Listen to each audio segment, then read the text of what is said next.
thank you so much for coming on the show today. I am very excited for this conversation, and especially given the time frame of this. So for anyone watching at home, we're a few days past when the Super Bowl happened, and Ryan is one of the many, many people that was on the ground making that show happen. And so I'm just excited we can dive in your experience on the ground there, kind of live production and how that all comes together. Yeah, so I was part of a team of people. We had a set on Bourbon Street at Mason and Bourbon in the French Quarter in New Orleans, and Fox wasn't able to park a production truck down there. So what they did is they ended up putting a fly pack of equipment. They rented out a couple of the bars there, and they put basically a TV studio in the second floor of a bar and then ran everything down, and were able to do it like that. And my small part was operating one of the couple wireless TV cameras. So at one point I was up on a balcony with Tom Brady as he's playing catch across a balcony with Gronk. Oh my goodness. Which was just crazy. On another balcony across the street above Cat's Meow, they had an artist who was painting a live picture during our show, our segment of the show. And so I would have to run up there and get a shot of him and everything. And then just walking around the city of New Orleans, just the amount of events and spaces and productions going on. I actually had a buddy of mine call me one night because he was there for the Madden Super Bowl PlayStation game or something. And they were supposed to play the championship for that, but the PlayStation gaming network was down. Oh, no. And so they pushed it back. Terrifying. So he's like, we might do this show at like 2 a.m. Are you available to run a camera for that? And I'm like, I don't know, dude. I really want to sleep. Like, I would love to see you and I would love to make a couple extra bucks, but I just want to sleep. And then I ended up getting a text from him the next morning, and apparently the whole thing got canceled because the PlayStation Network was still down. Oh my goodness. But it was crazy to just like run into people. Like, I was walking out of my hotel one evening, and a buddy of mine that lives here in Columbus walked right out. He's like, Ryan, what's up, man? I'm like, oh, dude, what are you doing here? And so like, it was cool. Just seeing a lot of the TV professionals that I do work with and the amount of them needed to do all of the TV that was being done there. That to me was one of the more incredible things.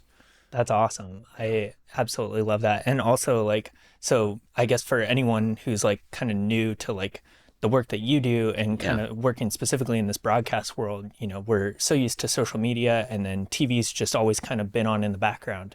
But maybe something you can talk to a little bit more about is like the logistics and kind of the insanity that goes into live production, because you know, for even like a podcast like this, I got to comfortably spend an hour building out this whole thing, and then I'll spend another few hours in post-production making it perfect. When you're live, you got one take and that's it. And so there's an incredible amount of pre-production planning, logistics, and figuring that out that goes into it. And I feel like that's something you could definitely like bring some expertise to. Yeah, so a lot of it comes down to we have one moment to capture that moment. And I've been doing this for about 20 years now. And the biggest thing that I've learned is when we tend to rehearse and we go over and we talk about, and it's a very collaborative experience. You don't think it would be, but like there's a vision that either the director has, or a producer wants to do something, or talent wants to do something. And it's on us as the technicians to figure out, okay, can we execute this without, you know, me falling off a balcony, or safely, or does my wireless camera have range to get over to that side of where we want to go, or whatever it might be. And then not only am I operating the zoom and the focus of the camera, but there's another person sitting behind a video console dialing in my image and setting all that stuff up and making sure it looks okay. And then there's a whole nother set of engineers that have to make sure that my signal, my camera gets to where it needs to go.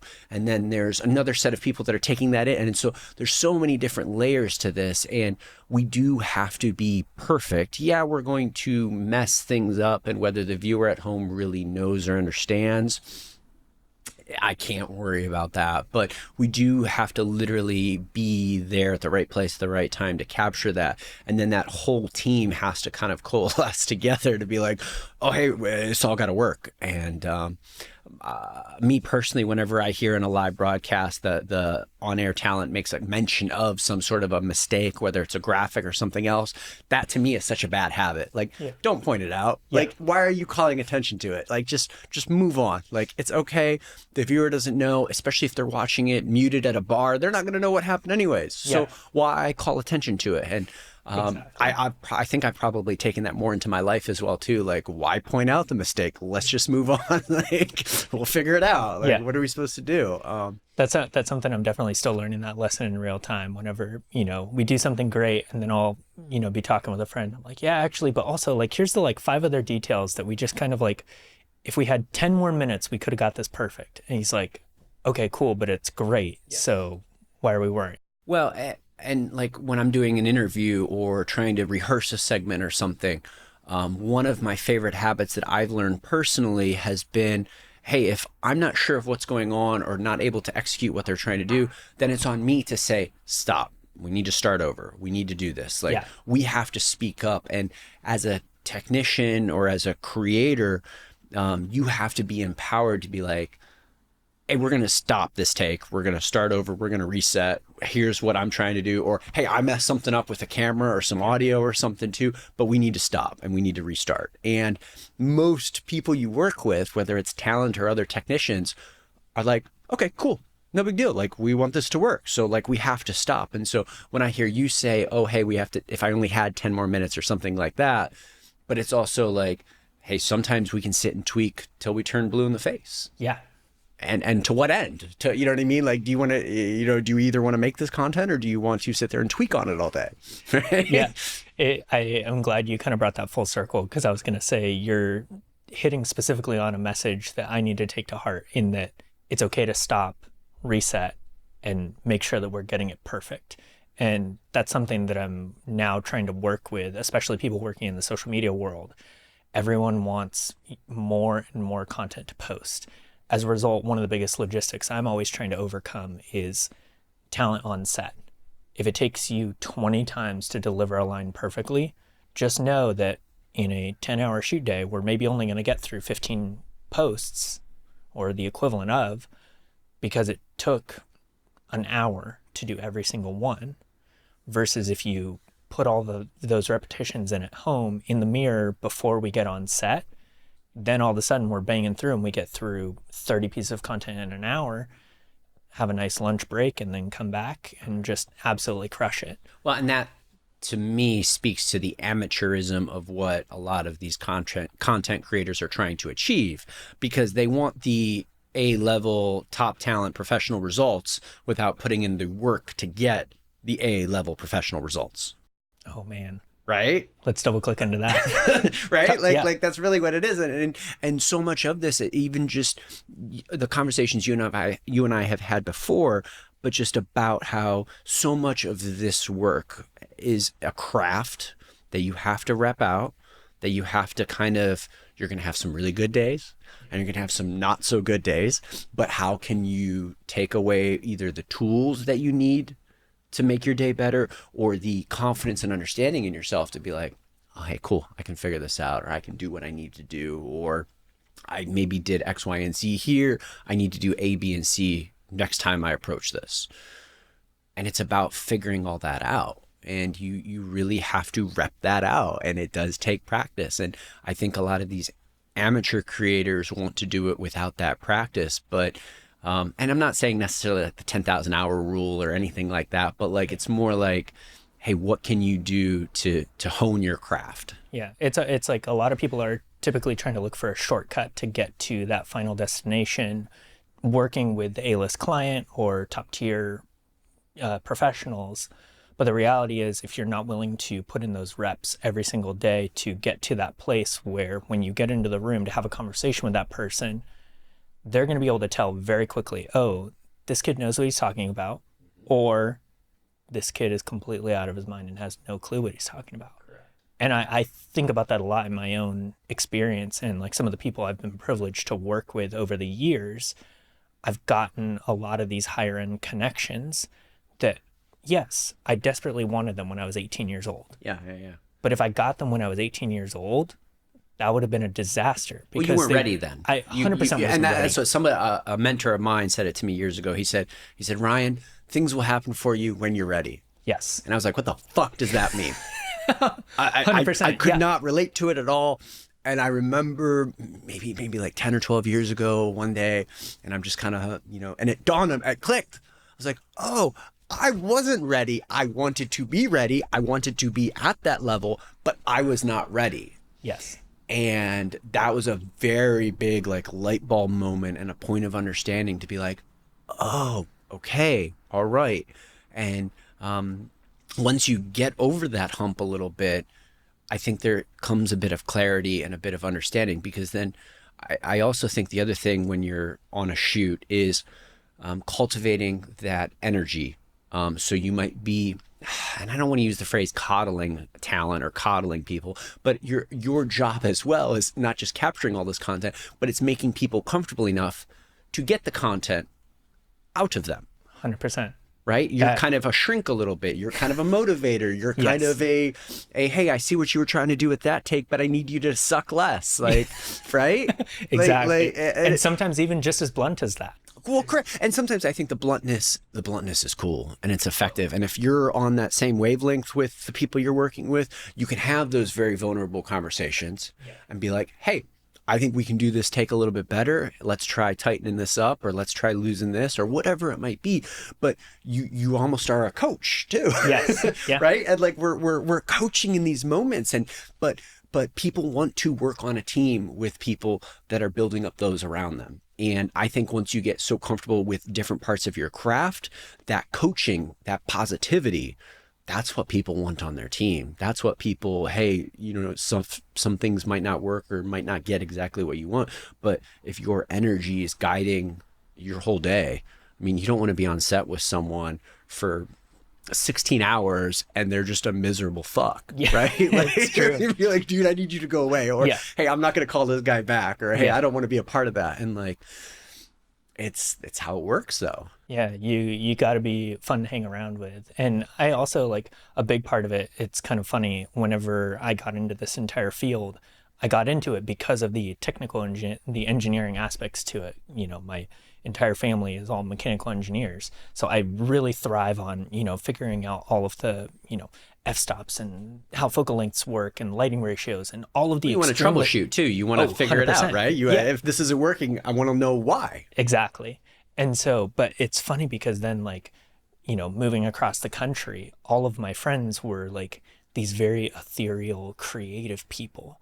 And I was like watching as they're making the dumbest technical mistakes I've ever seen in my entire life. But then it was interesting to watch as all of those people over time very quickly realized, oh, if I have a creative vision, the only way I can execute on this is to understand the technical behind the scenes. And then that adage saying of know your technical, put it in your back pocket and forget about it. Because as soon as you can have everything just dialed in like the back of your hand, I mean, I can throw together this set in 40 minutes because I've just done it 1,000 times. But now, like having put in those reps, I can just start thinking about, okay, what are the creative things? We're going to throw a little light in the corner. We want to move some plants over here. Actually, hang on, let's set the table up just right. And once you get those details dialed in and all you get to focus on is those tiny little details, that'll be the thing that sets you apart from pretty much everyone else in the industry. Well, and you're able to add those value add components then too. And you're not so worried about, hey, do I have my audio or do I have everything lined up or whatever? You're able to look at the bigger picture. And that's to me what being ready for a lot of these things allows you to see. And I think when you're struggling to see those other things, you're struggling to be more creative. And I think you can be more creative when you're able to be comfortable in your technical abilities, but then also just integrate with a team of people too, because nothing's better than getting that feedback in a moment and being like, hey, what about this? Or why don't we try this? Or how about over here? Or like whatever it might be. It really is this like ultimate team sport. And it's hard when you're by yourself trying to do something because you don't have that, not only that camaraderie, but that other technical experience that might be a diamond in the rough of something that you just don't have a chance to get to. Exactly. Uh, let's dive back in time a little bit. Sure. So tell me about your kind of like interest getting started in the world of like live broadcast, Yeah. and then kind of how that like career arc has brought you along. If like me, you hate ad breaks and podcasts, well, we're going to keep this one straight and to the point. If you need any production help, feel free to hit me up at brandongoodyear.com. Let's get back into the episode. So I was very fortunate. My mom actually used to work for an NBC station Oh, amazing. in Cleveland. Yep. And so I had the chance to kind of just go hang around and be around it. And I remember walking in and I was like, this is cool. Like, I don't really understand what's going on, but like it was a neat, brand new building. And I had the chance to just kind of wander around and kind of see and feel the energy of it. And one thing led to another, and I had the chance to get a job at Ohio State for the athletic department as a camera guy for the Jumbotrons. Whoa. And it was all from a woman that I knew in high school that was a class ahead of me that walked me into this job. And so I remember my first weekend in Columbus, and I go up to the press box at Ohio Stadium, and I'm interviewing with who would be my boss, and he's like, yeah, the job's yours if you want it. And I was like, okay, so that's dope. And I ended up as a camera guy for the Jumbotrons when I was 18 years old. And I had the chance to kind of, I can't tell you how I knew football. I didn't really play any sports. I was in marching band. I played trumpet and French horn, and and I kind of fell into it. And I love that I fell into that. And then I did that for all 3 years when I was in school. And then another job fell into my lap because a guy at the NBC affiliate here in Columbus saw me running around. He's like, hey, man, I've seen you running around here for years. We've got this sports producer job. At the time, it only paid $12 an hour. Oh, my goodness. He's like, it's yours if you want it. I was like, wait, what? And so I've been really fortunate where things just fall into my lap. And when I'm in a good, healthy place, I can kind of hop on that and jump on it and be like, yeah, sure. Okay, let's explore this and see what happens. And kind of one thing led to another. And let's see, it's like 2011, I started freelancing full time. So a lot of my work I get from crewers and people that know me and like me. And then, some stuff I work locally, some stuff I travel for, and kind of just one thing has led to another. And I've had this really interesting ride, I guess, to kind of explore and do a lot of different live TV for a lot of different networks. And I think if I had to do it again and like get back to the same spot, I don't know if I could. Like just the amount of happenstance and luck, but also it was figuring out the right attitude that worked for me and being positive and being thoughtful and kind. And I'll totally admit, like early on in my career, I was like way overly aggressive and I didn't understand that side of stuff. And it took some interactions to be like, oh, and that was also a part of not being ready. Yeah, 100%. I didn't have that ability at that time. And so, yeah, and just kind of one thing led to another. And turns out I'll be 40 this weekend, and I've been doing this work for almost 20 years. Wow. Which is... That's insane. Yeah. So that's a pretty big, like, when people, they're like, because they think I'm younger, they think I'm newer to this stuff. And I'm like, no, dog, I've been doing this for 20 years. They're like, what? Well, no way. I think that's one of the craziest things, because a lot of people in this industry, they got into it and very quickly, I mean, like, my entire freelance career, I'm coming up on like 5 years of like full-time as a business, but I'm actually very similar to you in that I've been doing this for close to 20 years because I started when I was 12. Yeah. And it's like, okay, so, there's ways that you can kind of accelerate your career trajectory by putting in the reps. And, when I was a kid, like it was just, find the guy at our church that had a nice camera and beg him to let me borrow it.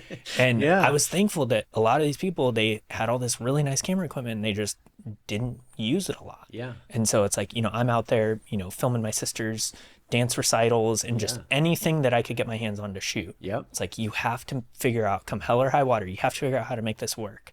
and there's no one career path that's going to get you to where you need to go. Oh, totally. And I think like a big thing for me is like I'm interested and I love getting to hear your story on it, because you have more of that like general career trajectory in that you found the job at the, the big news network and was like, hey, this is the thing I'm going to go after. Yeah. And then now it's like you're able to develop a skill set that I think like arguably, as I'm like starting to dive into this career a little bit more and kind of understand the whole world of live, the live camera operator is a job that I wish more people knew more about. Yeah. Because like the stuff, the stuff that we just take for granted, you see, I mean, I love watching the viral things online where it's like, the guy behind the camera operator at the basketball court. Yeah. He's just going all over the place, tracking a ball, doing this. That's actually my buddy Shane. Oh, the one where he had his viewfinder flipped up. That's my buddy Shane. That's incredible. And like my viral moment was I got hit with a hockey puck in 2018, square on the lens. Pierre Maguire, this was for NBC, doing hockey at the time. Pierre was red on my right, and the play ended on my right side, and I just snap zoomed out at the end of the play, and you see the puck coming smashing right at me and hit right in the lens, and you see Pierre lean back a little bit, and Pierre would always see me and he'd be like, Rhino, I saw the puck the whole time. I was like, Pierre, you did not see it. I love you, but you did not see that puck. But yeah, those viral moments are like really interesting. I never thought I would be a part of one. Yeah. And then to your point about like live TV and like the stuff that I do, like anytime I'm in a conversation where my work comes up, people are invariably curious and they want to know about it because they don't get to see or meet anybody like me. And so I have to be very gracious in those moments. On some days I don't want to be, but like they are so curious. Who do you work for? What do you do? How does this work? Like, do you have to carry your gear with you? Like all this, like legit questions, because they are so curious, because we all consume so much of this content, but you never really get to see, we rarely pull back the curtain and reveal 100%. Like this whole staff of people or everything that makes this stuff happen. Like the Super Bowl this weekend, one of the Fox camera guys retired. He had been on that show since like 93. And he's a handheld guy, so a camera on his shoulder down on the field. And they had a whole thing where they had the Sky camera fly over him and honored his career and, you know, the stuff that he's had the chance to capture. And, that's really neat, but it really is the live aspect of, we don't have to be perfect, but like we have to have a chance at capturing that moment, because of what I see, millions of other people get to see it. Yes. And that was like a very, almost like a religious sort of thing for me, where I was like, oh, I get that now. Like, I get that I have the chance to make that happen. And it's an awesome job. Like, but it's also like, I have to be very attentive to what's going on around me. One of my directors that I work with, he used to say years ago, he's like, always be curious. I was like, what the fuck does that, what do you want me to do? But I was like, oh, like if I think something's cool, maybe someone else will think it's cool. And so I always go check stuff out, and I call it shiny objects. I get distracted by shiny objects all the time, but I'm able to leverage my ADD a little bit as a superpower for good, right? It's not debilitating in that moment. It's actually helpful because I need to be very aware. Like, yes, I have to pay attention to what's going on in front of me, but like, hey, is there something going on in the crowd? Is there something else that I see? Is there something that is relevant to what's being talked about? Because in my ears, I also hear my director. I also hear the play-by-play people normally, so I can hear what they're talking about. So it's like, I have a lot of voices in my head. Literally. And, but it's fantastic because I have to consume all that information and then react quickly and within the realm of my assignments, depending on what sport. And, it's an awesome job. And like, I literally am exactly where I'm supposed to be, in the sense of my skills fit really well. I love that I get to move my body and move around. And like, I love being around these athletes because they make this stuff look so easy. Oh yeah. And I just see it all the time and I'm like, oh, that's dope. But like, they're real people and they're doing this job too. And to what I said earlier, they are honing their craft as well. It's just a different kind of craft. And I love that I get to be in these moments in close proximity to be able to not siphon and not feed off that energy, but I get to be a part of that whole energy. 100%. And like, so one of the things I'm sure that people will be curious, a lot of people nowadays are moving towards like mirrorless cameras and kind of these like, everything can fit in a backpack kind of kit. How does that compare? And like, so when you get out on assignment, I'm assuming you're mostly given equipment through the network. Yep. So what's like a typical kit that you end up with on the day? We work on those very large TV production trucks, and so a lot of those things we call them remote broadcasts, or outside broadcasts is kind of what they call it in Europe. And so like we show up with a lot of these like Sony TV cameras. They could be rentals, they could be on the truck. And then we have all the lenses and everything that we need right there. And then some specialty cameras like Fox has that like Megalodon setup where it could be like, one of these Sony cameras, a mirrorless camera on a rig with a wireless transmitter. Amazing. And so they would use that camera in full auto, you know what I mean? So you see the focus roll, and like that always, I'm like, oh, come on. Like, what are we? I have to say, that was the one thing that took me out of it during the Super Bowl. Yeah. I was watching meticulously and one of the things I was excited for is like they were, I read all these articles ahead of time, new tech they're announcing at the Super Bowl. And I have a lot of the cameras that they're talking about. And so I'm like, okay, great. How are they going to use this? And I was laughing, and I messaged a friend. I was during the halftime show. I was like, I can tell bad Sony autofocus when I see it. Yes. And there was a couple moments where it didn't quite hit what people wanted. Correct. But at the same time, like they were able to light everything completely different. It doesn't have that TV feel. Correct. Because it's a totally different approach to everything. Correct. And they, a lot of the networks, they think that makes it more film. Yeah.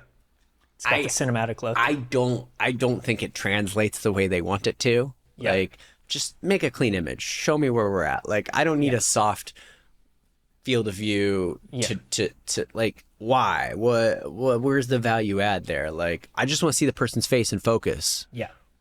Why can't I see that? I don't want to see it roll. Yeah. I don't want to see it try to hit to the, way back into infinity and then crank back out. Like, no, but I get it. Some networks love that stuff. And then it's the, what those cameras provide. And when like I operate a wireless TV camera, yes, it's a full size TV camera with a big wireless transmitter on it. And people are like, well, why isn't that smaller? Or why isn't everything wireless? Well, a lot of the images, so like actually the spectrum that like the camera that I operated this past weekend at the Super Bowl is actually a military spectrum. That is the frequency that they use to transmit that stuff back. Yeah. And so that's because of the large amount of data that is in that video signal to get that back in HD, HDR, 4K, whatever the hell it is.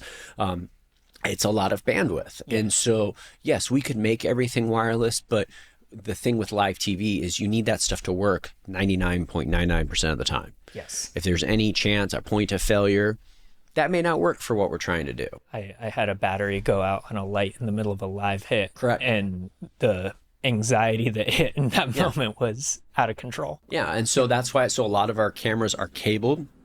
A lot of the newer cameras, like a big Sony TV camera off a truck, is actually powered by the truck.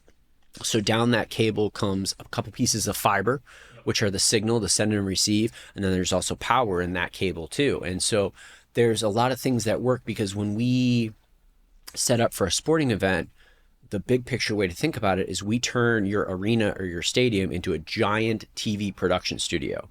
It's already wired for everything that we need, whether it's audio or video, but we basically park the truck, plug into that existing infrastructure, set up our cameras, and we cover a football game or a basketball game or whatever it might be using that infrastructure. Sometimes we run in our own cable and infrastructure because we just want to know it'll work. But that's really what we do, is we take these big venues and they're giant TV production studios, and then we pack up the circus when we're done, put it on the truck rolls on to another show somewhere else. And so that's kind of, I think a lot of people don't realize that, they think it just magically happens or like whatever. Or especially when I talk to people about how much I travel, like I fly about 190 flights a year. Holy shit. Which is a bit astronomical, but then there's also technicians like me that don't travel, and they work locally, and all of us work together to make this stuff happen. And it is very different for people. They don't know what goes into this stuff. They don't, not that they don't want to know, they don't have the chance to learn about this stuff, I suppose. Yeah. Yeah, it's kind of it's a whole nother level of things. And I think this, it's something that I'm like starting to see a lot of people get interested in now with the rise of like live streaming. And it's like people are starting to realize that the live productions that we want to do now, it's significantly more difficult compared to anything you do with post-production. Correct. Because whereas I have the ability to pause for a second because there's an ambulance going by outside and, clip that out during a live production, you have to know how to account for anything that's happening, whether it's the ambulance, the Correct. planes flying over, and that's relying on whether it's, a lot of real-time noise reduction or better mics or whatever the situation is. You have to be prepared for it. Yes. And that's like something now that I'm, a lot of people that I saw that were kind of like shitting on the broadcast industry for so long are now like, wait a second, I've got a lot to learn from this because there's so much that goes into what it actually takes to do this live. Well, and I would piggyback on that to add that we also rehearse a shit ton. We have meetings about, so we have camera meetings to go over a rundown of things. We have rehearsals where we kind of walk through and block stuff out. It sounds often like we just kind of walk into things and kind of wonder our way through it. In some situations we do, because of the professionalism of us as technicians able to do that. But in a lot of situations we actually practice and rehearse, and we have schedules of things where we have to be in certain places, and so we can follow along and we know what's up. But for a lot of things it's very intrinsic and we have to just kind of play along, and it is challenging in that regard. And I think a lot of people would assume that like broadcast TV just poof magically happens, but it's like or like my favorite example is like WWE. Like they rehearse everything on that show. Oh yeah. The whole day leading up to the show that night, they have rehearsals, they walk through everything. Like yes, there's a lot of organic things that happen because of what those actors are doing, but a lot of it is scripted and it's set up, and they know exactly, and the camera guys know exactly where and when they have to be and what they have to do and how they have to sell a punch or a hit or anything like that. And the theatrical component of what I get to do is very cool, because we are putting a show together. And I think you're realizing in your craft and in your career that you're slightly similar to that, where this is a little show. Your just show it might be a different size, but you're still trying to do that same theatric craft and put it together and capture that stuff and create something that people are like, oh, dude, that's cool. I want to watch that. Yeah. I want to hear what this dude has to say.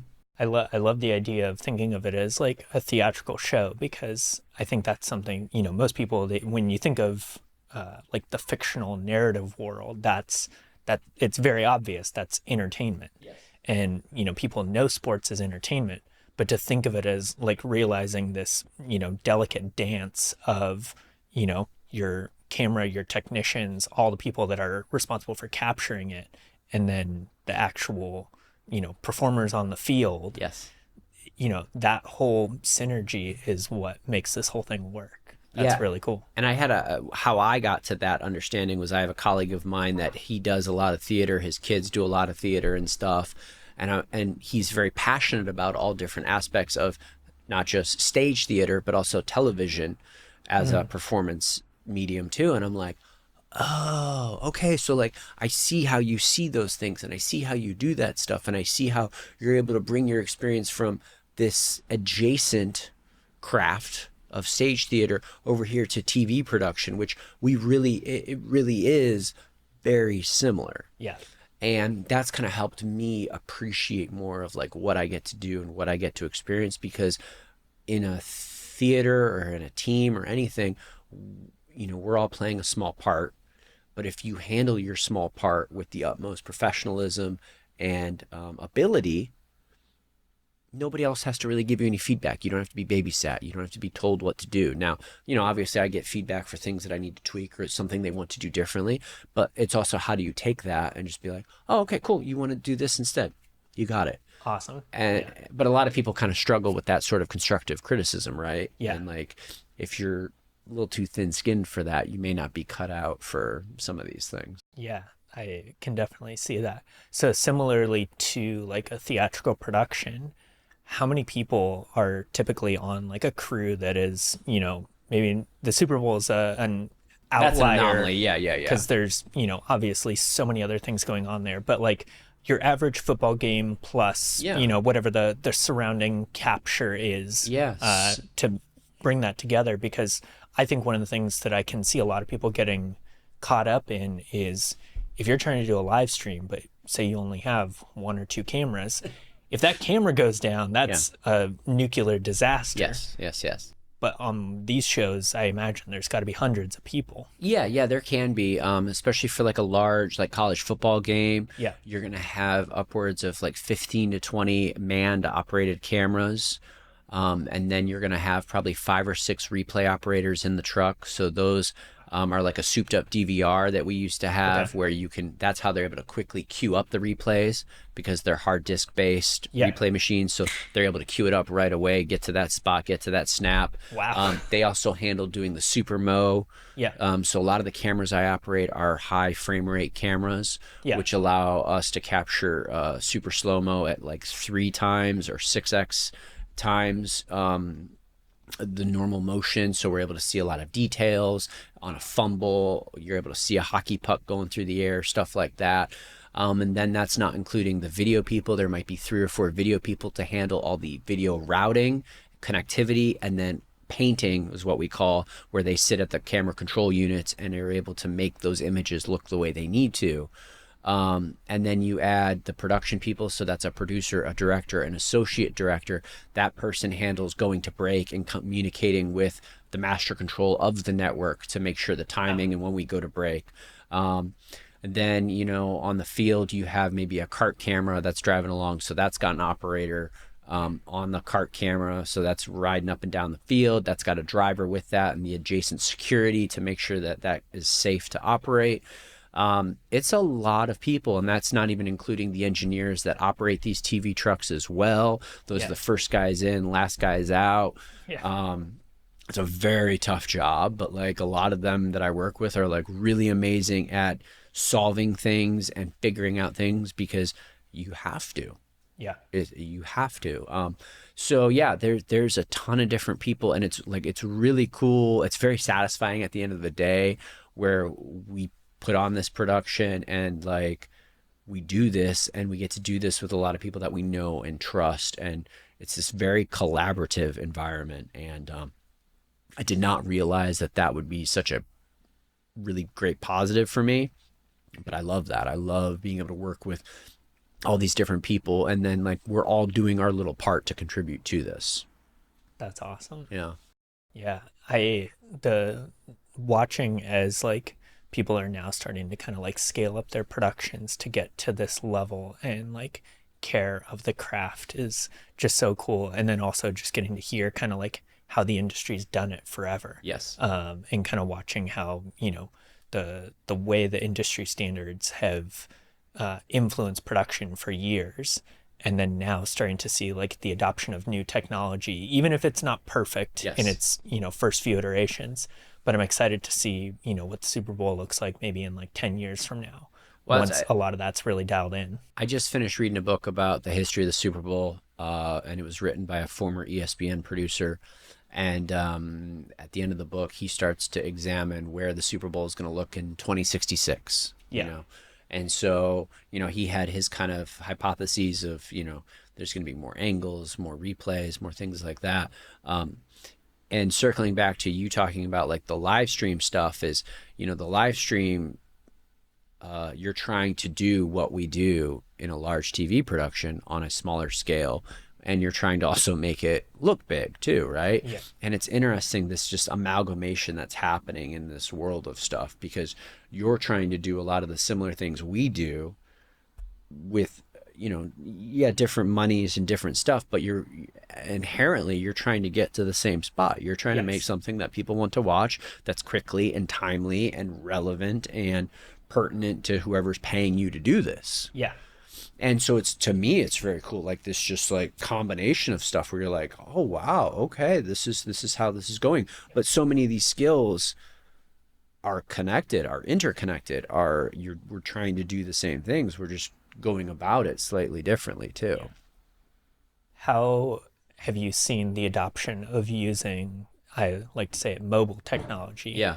shooting on an iPhone? Yeah. It's something I was shocked over the past couple years in the political world that I've gotten to like kind of see up close and personally. The amount of live TV that was shot on phones Yes. was staggering. Yes. Yes. And I think it's only going to be more so. I've had a couple corporate jobs too where I've done some stuff where I had to do some training videos and they didn't want to spend a ton of money. So I was like, I can just shoot it on my iPhone. Like I got a couple lights, like we'll figure this out. Like, but we can just do it down and dirty. And, or like for another network that I work for, I would have to go out and get scenic shots before a basketball game. Yeah. And so they had an iPhone with the Live View app on it that went back to the company's server, and they were able to just capture what I captured that way. And I'm That's like, kind of insane. and it was on one of those little Ronin things or whatever, so I could walk around and do some stuff. And it is a little insane, but it also kind of, it's the way it's going because you have these good cameras in everybody's pocket. Yeah. It's an ability to capture something in a pinch that maybe you wouldn't be able to otherwise. And it's also just the natural progression of the industry. Yeah. And so we can either fight it and bitch and moan and be like, oh, or whatever, or we can learn how to create and capture good content with that stuff and we can ride the wave. Yes. And so much of, I think, my mentality and others that I've worked with is, hey, it's on us to figure out how to make cool stuff with whatever technology we're given. And we don't control the cost-cutting measures or what they're trying to do. But like, hey, if I'm tasked and my job is to capture something nice, I'm going to make it work and I'm going to figure it out. I have come across guys and people that are like more negative towards that. I just kind of find that to be a waste of energy. Like, I'm not going to fight these industry trends, but I want to keep working, so I'm going to play along. And like, I'm not going to lose anything in doing that, but I should figure out how to make this stuff work and look good. And I just think we have these amazing cameras in our pockets. Why not lean into it? Yeah. You know, and at the end of the day, I'll put this question back on you. Do you think anyone notices that was shot on an iPhone? Oh, no. I laugh because I made a reel, I think it was last year, a couple years ago. And an iPhone reel? No, even better. Yeah. I have been following this YouTuber for a long time, Casey Neistat. Absolutely loved him. Yeah. Great. Yeah. I think the biggest storytelling elements that I get from the work he does is the fact that his most viral video he's ever made ever in the history of the world was shot on a Canon point and shoot camera. Yeah, he loves doing it because he's got that little flip up screen and stuff. Yeah. So, but he did a whole series on all these little Canon point and shoot cameras, and I remember 13-year-old Brandon watching these videos and going, all I want is that point and shoot camera because Casey got one. Yeah. And so a couple years ago I was on eBay and I found one for like $100. So I bought it, shipped over from Japan. Bought all the batteries for it, and I shot a reel, and the intro to the reel I shot on that camera. Yes. It's like 1080p, super bad quality. Yeah. But I used my good audio. Like, I did all the tricks in the book. Yeah. And at the end of the reel, spoiler for anyone that's going to see this, at the end of the reel, I was like, hey, I just want to point out, like, the whole point of this thing was talking about how your sound is and everything. Yeah. And at the end of the video, I was like, you probably didn't even notice that the majority of this reel was shot on my nice camera. Yeah. But the intro to the reel was actually shot on this super old point and shoot camera. And it's like, for me, realizing, like, I was just talking about this with a friend the other day. I was like, I think we've hit peak camera technology. Like, at a certain point, we're just splitting hairs over these minute details. Definitely. And the more I kind of like lean into how to use technology in this way, like, I'm a huge proponent of shooting on your phone when you have it and when you need it. And this is timely because I've been getting a lot of questions lately. Oh, I want to do this thing. What camera should I buy? Yeah. And I'm comfortable in my career at this point that I've stopped recommending cameras to people. Correct. Because I know for a fact that the thing that you want to solve with a camera is not going to be solved with a camera. It actually is solved with spending a few thousand hours learning how to do your lights, your sound, all the things. Well, and I make the argument with whatever camera, and part of where I feel like my skill comes in at this point in my career is I should be able to capture anything with any camera and make it look good. Well, it's right. It's that to say right off the bat, oh well, this fucking camera is gonna make me great. Yeah. Is fucking bullshit. No, it's ridiculous. I mean, back in the day when I was, doing a lot of cycling and whatnot, the thing we would always say is, Lance Armstrong could beat you on a rusty mountain bike because he's Lance Armstrong. Yeah. He put in the effort, Yes. Steroids and all that other stuff aside. No, but the point still stands. The point still stands. Yeah.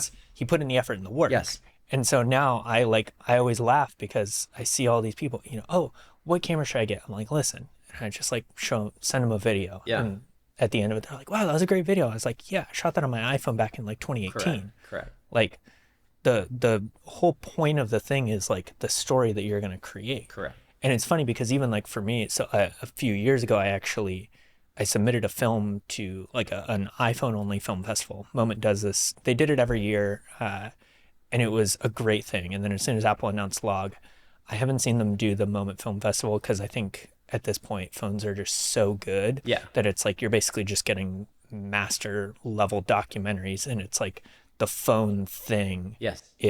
It's not an issue anymore. Well, you're dropping the phone in a rig with all the other stuff too. So yes, you might be capturing it on that device, but you have all the other toys, which yes, the other toys make a big difference, but like you should still be able to capture something. Like, and how do you just because I'm curious, how do you, when you want to capture something for fun, like, do you just pull your phone out of your pocket? Yeah. Like, if you want to snap a picture, snap a video, whip out my phone, it's there, it's ready to go. And like the big thing for me is like over the past 2 iterations of the iPhone. So iPhone 15, they came out, they did Apple Log. Yeah. That absolutely blew the doors off of everything. It basically has the same color science as ARRI as far as I'm concerned. Yeah. And so the image quality is insane. Yeah. And now on like the iPhone 16 that I have, like I can, very quickly, just a built-in camera app, I can record everything and it looks insane. But then if I want to take it to the next level, I literally have the little action button mapped to the Blackmagic camera app. So it's like I have my own custom looks built into the phone that turn off the phone look. Yeah. And now it's like I can, as fast as you can whip out your phone and record a video, I can do the exact same thing, but it looks like it was shot on one of my cameras. That's pretty dope. And it's like, for me as a creator and, filmmaker and person who works in this industry, I love that because it means that the speed at which I can create things is so much better. Correct. And I actually even so I recommended to some friends a while ago, and, they were the podcast I just dropped yesterday. They have their own podcast. And when they were talking about, what do I need to do to build this up? I was like, here's the mics you need to get. Here's the recorder you need to get.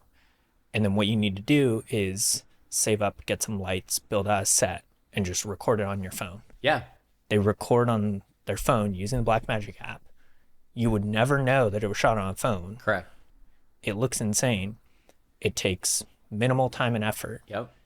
And they're doing, 4,000 or 5,000 views a reel. Yeah. And getting that return on their investment. And it took basically no kit. Well, and you saying that makes me think about the barrier to create now is so much different than it was 20 years ago. Yes. And so that's great. Everyone can create. Thumbs up. But not everyone can create good stuff. And not everyone understands the nuance that it comes in creating a lot of this, whatever you're creating. Well, I almost, the way I say it now is I think the barrier to create has been lowered so much, and I'm all for the democratization of it. To a point. But the thing that I'm now starting to kind of reel back on a little bit is there's still things that you have to learn. So the way a lot of this stuff is presented is use your phone and you can shoot great stuff. Yes, if the lighting is perfect, you can shoot great stuff on your phone. Yes. But if you walk into a pitch black room with only white walls. Or I argue like a backlit scene too. Yeah, exactly. Like, Same what are you thing. gonna do? Like You gonna fight the sun? Yeah. How are you gonna do that? Yeah. Oh, it's noon and you have to make this look great? Yeah. Good luck. Yeah. Yeah. Yeah. I mean, I know how to make it look good Yeah, because yeah. I've literally spent hours shooting at noon. Correct. Because I had no other choice. Correct. Or you'd find a spot, or you turn around, or you look around, You'll or find some shade. you like, have that figure heads it out. upness, right? Yeah. Because you have that previous experience. And like, I would just say, like, if anyone wants to like get into any of this stuff now, is like, be able to do everything. Yes. Be able to shoot, be able to write, be able to light properly, be able to practice these craft. I mean, this is really a craft, and it takes practice. And if you're not willing to practice, you're going to have a rough time early on. Yes. And then also, most people want to teach. If you're curious or you have questions, I mean, shit, that's how you and I got talking about stuff. Exactly. And like, I like that. I like being able to talk and toss things around and be helpful and make connections. And I've come across so many other people just in my life that have these awesome connections, that are willing and able to do these things, or willing to help people. And like, that's a really cool part of this. And you really do have to be curious all the time and be willing to learn. And like, hearing you talk about your career and the things that you've been able to come across, wrap your head around, and then be like, I got this. Yeah. How cool is that? Like, It's pretty amazing. And the thing that blows my mind is like the people who are legitimately doing this at like the top level are not the ones gatekeeping in any way, shape, or form. no, there's no And, reason like, to. There's 100% no reason to, because like the way I see it is like, It's the amateurs that are more gatekeeper-ish about it. 100%. They're like, oh, I can't share my secrets. It's like,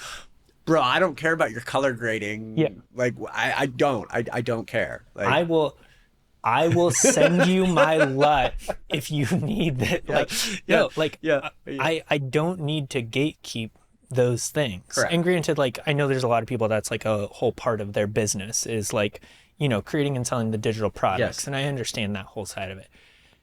Maybe I would be a better business person if I did that.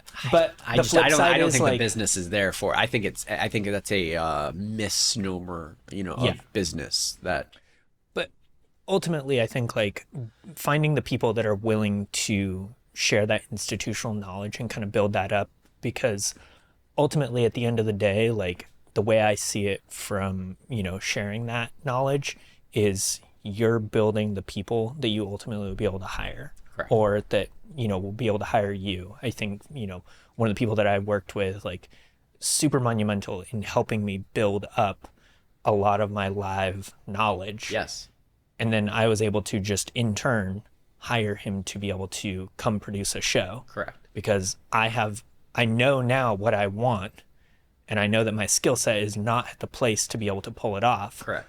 So I know exactly how to write out the budget, pitch the whole project, Yeah. and then make that thing a reality in a way that will make the client super happy. Correct. And ultimately, is exciting for me because now I can put it on my resume. Hey, Yes. I produced the show. Yes. These are the impacts that we got from it. And I think that's where my next thought in my career is. So I believe whatever I end up doing in my career will probably fall into my lap, and it's probably not something that I can even perceive right now. Yeah. That's where I'm at. But I really think I can use and leverage a lot of my skills and experience in events and in this sort of stuff in whatever that next step is. So like, I could see myself consulting, I could see myself helping to manage a team of people or produce some stuff or to kind of drive a direction on stuff. I mean, yes, I can go do the day-to-day nitty-gritty stuff. I don't want to do that forever. It's cool, it's fun, but like, I want to get off that ride eventually. So for me, it's like figuring out, hey, where can I weave my skills into some of these other situations? And that's the cool thing where I really enjoy hearing about your career is you're in a different spot of that, but you're still maneuvering and finding those sweet spots of what you're seeking and to build out your business in that way. And that's really cool for me to see from afar and then be able to like interact in that space too and kind of see where a lot of these different things connect, right? Line up. So what do you think your next steps would be after Once you decide you don't want to be carrying around 40 pounds of camera equipment? Yeah, that's a really dope question. I have a couple friends that have worked for different schools and different universities and stuff, and so my joke with them is always like, "Hey, I might call you someday, and I might just need a job." Yeah. So those are my back pocket sort of favors. But I don't know. I really think I firmly believe that whatever will happen next will fall into my lap. And I like being open-minded enough to be like, hey, this could be something totally not in my perspective, not in whatever. And I like being able to have the chance to explore that. And I don't feel stuck in my work at all. I feel like I have a really good amount of variety, and the travel helps that a lot too. I think if I was doing a lot of this at home all the time, it would kind of be a little bit more of a grind. But for me, I get to interact with a lot of my friends or a lot of different people and use my skills and my energy for good. So I do really think, I know that's a non-answer to that. It's okay. But yeah, I think it'll kind of just happen, but I don't necessarily, like, people are like, oh, well, what's your like 5-year plan? I'm like, I even know what I'm doing tomorrow. Like, you want my 5-year plan? Get out of here. And I've not been one to be much of a planner. I have like overarching goals, and like I think I suppose a vision where I could see myself running a team of people, or like I think consulting would be really neat too, to basically come in at a high level and try to execute someone's idea or my idea or a team's idea on stuff. And I think it would be very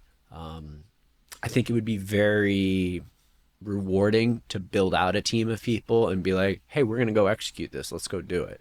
So I think that's kind of where I'm longing for, but not like I got to go get there now. Like, I think I'll get there when I get there. You'll get there down the road. Yeah. I'm not in a hurry for anything right now. What about you? Where's your next step? What do you want? Or where do you want to be?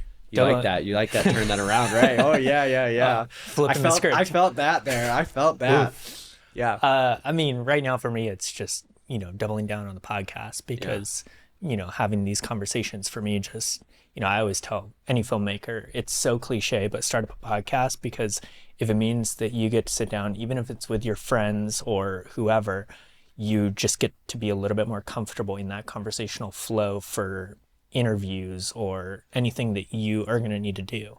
I mean, I think that's one of the most overlooked things in this world. Definitely. So many people are doing the really hypey stuff on Instagram, with the 120 frames a second slow motion, the rap music, and the super heavy color grades. And like, listen, get it if you can. Sure. But also like not to say that those jobs aren't out there in the world, but the jobs that are really going to like pay the bills, if you're doing anything corporate or anything live or whatever it is, you kind of have to be a little bit more well-rounded. You have to know how to light a face so that it looks nice. You got to get your white balance dialed in. Your audio shouldn't sound like it's recorded in your bathroom on your iPhone. Like, there's a lot of these things that you need to make people feel, to bring it really full circle. Yeah, I like that. You got to make people feel comfortable on set.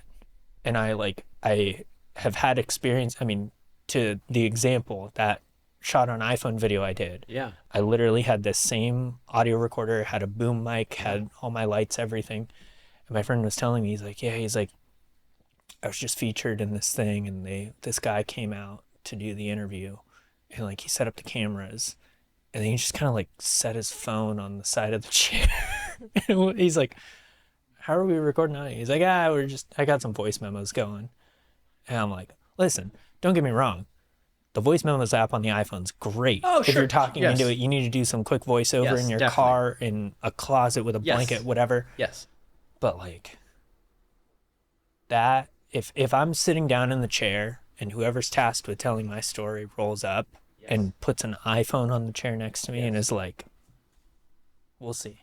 Well, but what I hear you saying in that is, you're now seeing how the professionalism of this craft, and you're able to snuff out the bullshit.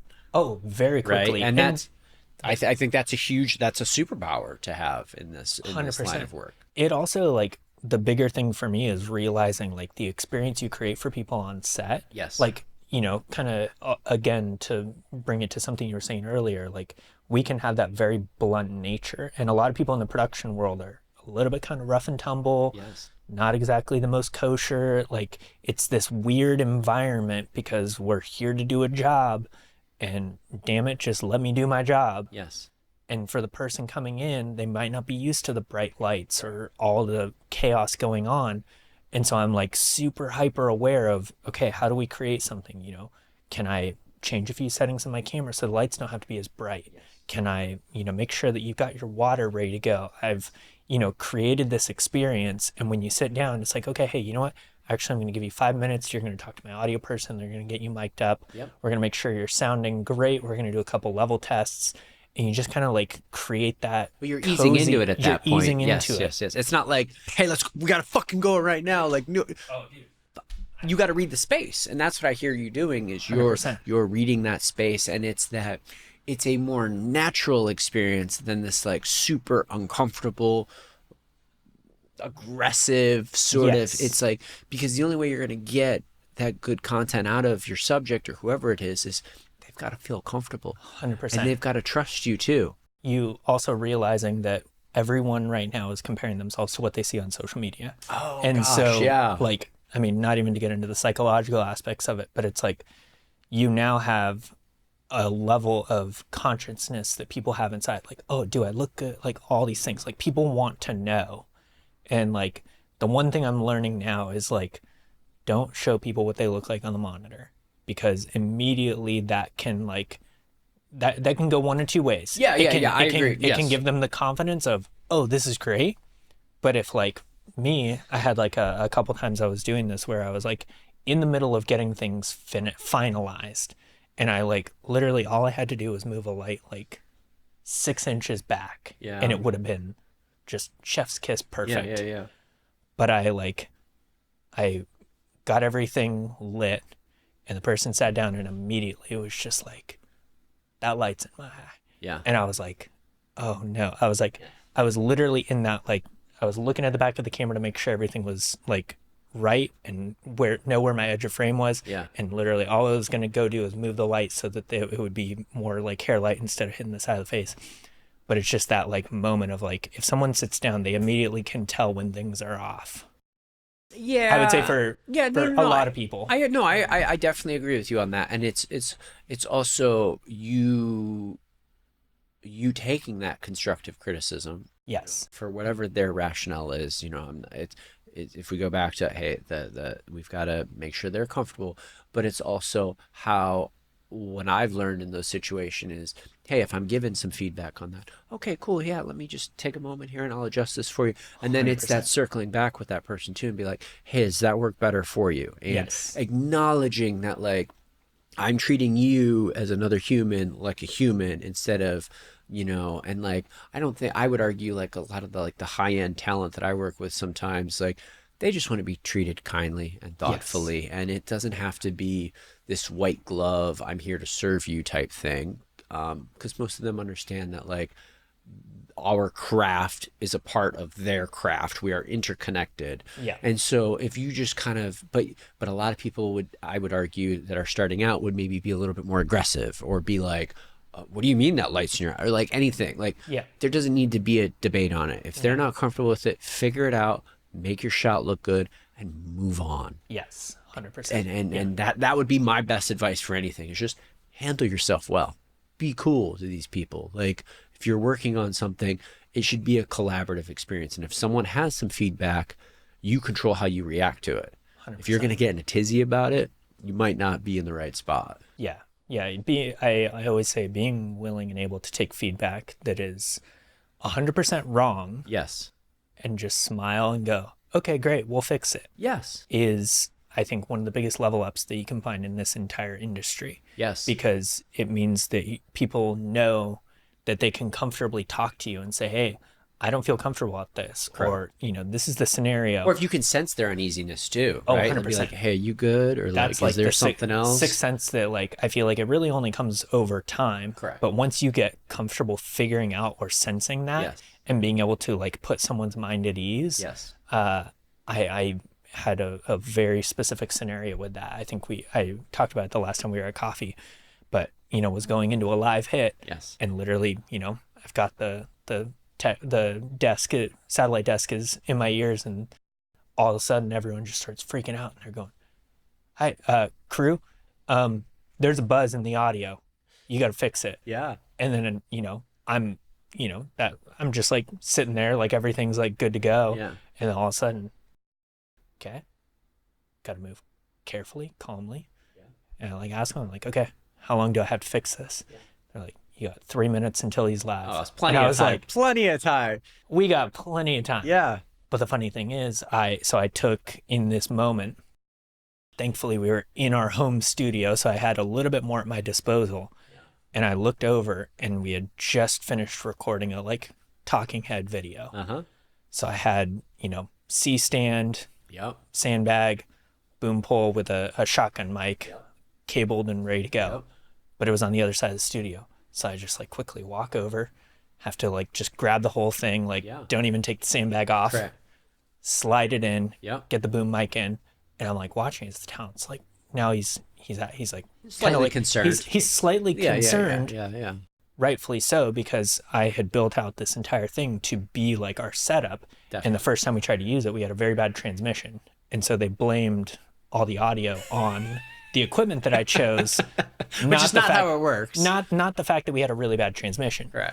And so I get it all plugged in, and I just like multiple times, I'm like, listen, I'm like, I promise you, I'm verifying this with them. It's going to be okay. Yes. We plug it in, do a sound check, and they're like, great, sounds perfect. Yeah. Do the hit, immediately walks out of the studio. We had a guy watching on his phone. He listens to it. He looks up. I think this might be the best sounding news hit we've ever done. I was just like, I like, that's exactly what it takes. Yes. But being able to have that, like, being able to calm someone down in the moment on set. Correct. And granted, like, the follow-up to this is you have to actually deliver on the thing that you're trying to do. Yes. Because if that whole thing happened, yes, I calmed him down, and then it actually sounded atrocious. Correct. I would never hear the end of it. There would have been problems. Yes. And they would have held it against you type thing too. And that's kind of what can happen in those situations too. But I think like having done enough of this live stuff now, and knowing that it's like at a certain point you kind of just have to like let the nerves settle themselves out, and then know that like your ability to remain calm under that pressure is going to directly impact how someone's performance is going to be. Because if you're all of a sudden stressing out because everything's going wrong, yes, then there's nothing, at a certain point, there's nothing you can do. Correct. And you have to be able to communicate that with the team on the back end and say, hey, correct, we're not able to solve this. And then they have to move on to something else. Correct. Which when you have 200 camera angles and 7 guests lined up, they can make those on the fly changes. Yes. But if all, it can seem like it's the end of the world, and maybe, on a smaller scale, it can be. You know what I mean? To your point, if you're talking about a 2 or 3 camera streaming, setup or whatever it might be, or to your point, a single camera hit where you need everything to be clean. It's like, you've got to be able to troubleshoot, figure out, and come to a solution in 3 minutes. Yep. And I would argue not everyone is always capable of doing that. Yeah. It takes a lot of repetitions and a lot of fucking it up to get to that place. Definitely. And that's where I think the pressures of doing stuff live come into play, and it does make it more challenging. And not everyone's able to handle that. Yeah, it's a fun challenge, and I think everyone should get into it at least to give it a shot. Well, I think it makes everybody better at their craft, to be honest, too, because there's that professionalism comes from that ability to think quickly, confidently, and calmly is a set of skills that translates to everything else we do in life. If you're going to sit there and freak out, I don't have time to coddle you. I got to go. I got to do stuff. Like, we got to go. Or like my guys that I work on football with that help me get where I need to be on the field. I tell them all the time, I'm like, guys, I trust all 3 of you. I'm not going to scream. I'm not going to get mad. We're going to figure it out. Something happens back behind me, put a hand on me, we'll figure it out. But I trust you guys. And like now how I have them coached up, they go back and double check stuff. They're doing things because I've created that culture of ownership. I want them to, you guys are on this. I know you guys are looking at this stuff. I know you guys are on it. I'm not worried at all. 100%. And someone else new comes in, cool. I trust you too. Right. And it's about trusting those new people in a team too and building these people up. I don't want anybody to struggle. I don't want anybody to have a bad day. Oh, no. That's fucking stupid. I don't want to be here. I don't want to be a creator of bad days for people. I want, hey, you know what? That was tough, but we figured it out. And we had a good day. Yeah. That's great. You can ask significantly more of the people that you've already told you can trust. Yes. Because they know that they're there to do their job. And like to your point, like I am in a similar philosophy. The like, you know, few times I've been able to like build up my own crews. I come in and I remember I had to have a like heart-to-heart call with someone and just be like, listen, I trust you. Yes. It's going to be fine. You don't have to ask me about every single detail. Yep. I trust you. If you do it wrong, I'll let you know. Yeah. And we'll move on. Yes. To not bury the lead, he didn't really do a whole lot wrong. Correct. And what we were able to do from there is just scale up and, you know, grow his skill set at a rate that arguably I would say is faster than any other school ever. Yes. Because we were doing the repetitions 1,000 times in a week. And it got to this place where it's like, okay, you have a couple hours of downtime, learn something new. Correct. Figure this out. Yes. What's something you want to improve on? Yeah. Ask me whatever you need and we'll make this thing grow. And it's like that. I think when you approach this career with that kind of a mindset, and granted, I would say you have to find the unique mentors who also have that mindset of making things great. Because I definitely had a lot of people in my life in the early days that were kind of that, you know, you gotta, I don't want to say gatekeep, but like there was a lot of people that are kind of like, you got to put in your dues in the like, you kind of got to grind it out in the trenches. Kind of, but it really I was always like, yeah. My philosophy on I think it was that's like different depending on where you're at. Yeah. So my philosophy, and you know, maybe this is where we differ a little bit, because I was always, you know, all these people were like, oh, you got to grind it out in the trenches, and you got to, you know, you got to be the PA on set, and then you got to go, you know, work your way I up. do agree on that. Yeah. So where I differ from that is like going into like this new era where tools and things are available. I know a lot of people that have gone through the traditional Hollywood system. Yeah. And it's like to get to where they're at took forever. Correct. In 5 years, I went from, hi, I'm in business. Yes. To running production for a couple presidential campaigns. Yeah. And being able to find those kind of like, I think of it like chutes and ladders, the back doors. Correct. Well, not as much the back doors, but you were able to hone your skills and then get the right meetings at the right time. Yes. And you were still able to deliver on what you were promising. 100%. So, and kind of where I was going with that is like, you can practice your skill set. You don't have to grind it out in the trenches in the traditional industry way. Yeah. Where it's like you have to do a bunch of jobs that don't pertain to what your like end goal is. But I think that's because you also live in the Midwest too. I think being here in the Midwest, your cost of living is reasonable. You can take some chances on some clients. You can travel. You can do these things. But I think that's the perk of living here versus New York City or LA, right? Because if you were in either of those places, you'd be living with 6 other roommates trying to cut your teeth when everyone else is trying to go after the same fucking work you are, right? And now I can come in and take those jobs from them. No. And I feel the same way when I go to the coast too. I'm like, oh, I see why I'm here. Like, I get it. Like, you want someone like us from the Midwest. We're going to be a team player. We're going to be cool. I argue we can handle anything. Oh, yeah. Right? You and I aren't going to get rattled by too much. If something's crazy, something's going on. Okay, cool. We'll fucking figure it out. But like, I'm not, you know what I mean? We got this. Yeah. Like, but I think that's what makes like us as like Midwestern dudes going out and doing this stuff. That's a plus. That's our Midwesternness is a perk. People want to be around us. We are friendly. We're going to make you feel good. We're going to crack some jokes. We're going to be serious, but we're going to be, on your team. And like, I think that's what makes us better at this craft, to be honest. Like, that's my big hypothesis. I could be totally wrong, but I kind of think I'm onto something. It is kind of funny. I am originally from Southern California, so. No, I know, but you're here now, but even with that, you've still absorbed a lot of the cultural attitudes that I think translate very well to your work, though. Oh, 100%. Well, and I always kind of see like I have that like perfect balance, and I always tell people I was born and raised in California, but I was hardened in the Midwest. Yeah, because like definitely.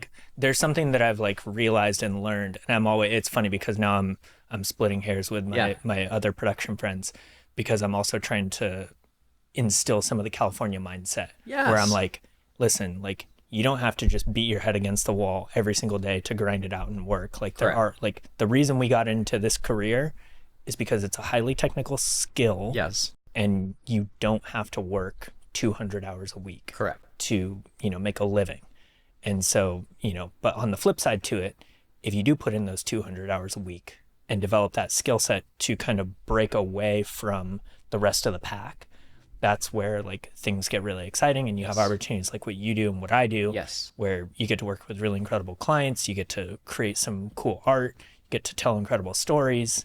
And I think you can differentiate yourself more, and you're able to shine a little bit more. And then like for your business, you were able to cultivate those connections and resources on your own.